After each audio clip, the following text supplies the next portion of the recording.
So the answer to 1987's Nightmare on Elm Street Part 3, The Dream Warriors, was yet another film with our favorite Christmas sweater enthusiast pizza, Freddy Krueger, and that was entitled Nightmare on Elm Street 4, The Dream Master, released in 1988. Now, this film is not as good as number 3 and number 1, but much better than number 2. It's complicated at this point. There are a lot of movies in this particular franchise, but let me put it this way. The film picks up shortly after the last film left off. So if you didn't see the last film, you're going to kind of be lost with Part 4. This is a problem. The film doesn't stand on its own. There is a scene, I don't want to spoil the other movie, but there is a scene in a junkyard where the monster resurrects, and if you didn't see the last movie, you don't know what this is. You're confused and lost. This is one of the problems with this franchise, is that you don't remember. And about maybe 30 minutes into this film, 40 minutes into this film, it completely destroys all the characters from the last movie. This is one of the things that's really annoying with horror movies. It's like, yes, we've got this character from the last movie. What do?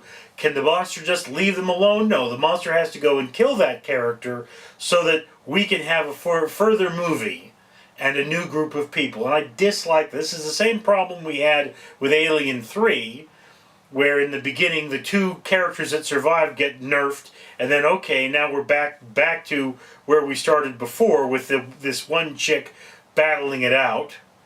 This is a problem, but it's called the Dream Master because the primary character apparently collects the powers of Freddy's victims.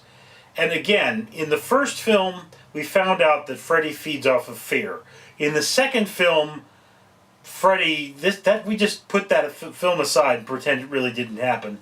In the third film, what happened was we looked at Freddy and said, okay, Freddy feeds off fear, not so much as he feeds off the souls of his victims.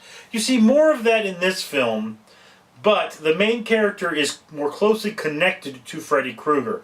Now again, I did not enjoy this movie as much as I enjoyed the first and third of the series. Part 4, it's just kind of there.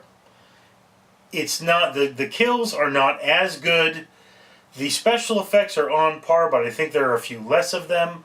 The sets are amazing, but as well done as this movie is in terms of its visuals, it's not as strong of a story. So yes, it is a scary movie, but whereas Part 1 and Part 3 I think were terrifying, Part 2 only would resonate with you if you've got a latent fear of homosexuals. Part 4 is just kind of there. I mean, it's not a bad horror movie, it's just not as good as it could have been.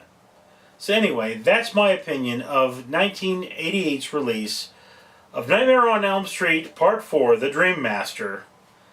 And I would love to hear what you thought about it down in the comments below. And maybe give me a like or subscribe if you haven't already. I'm Richard Neal.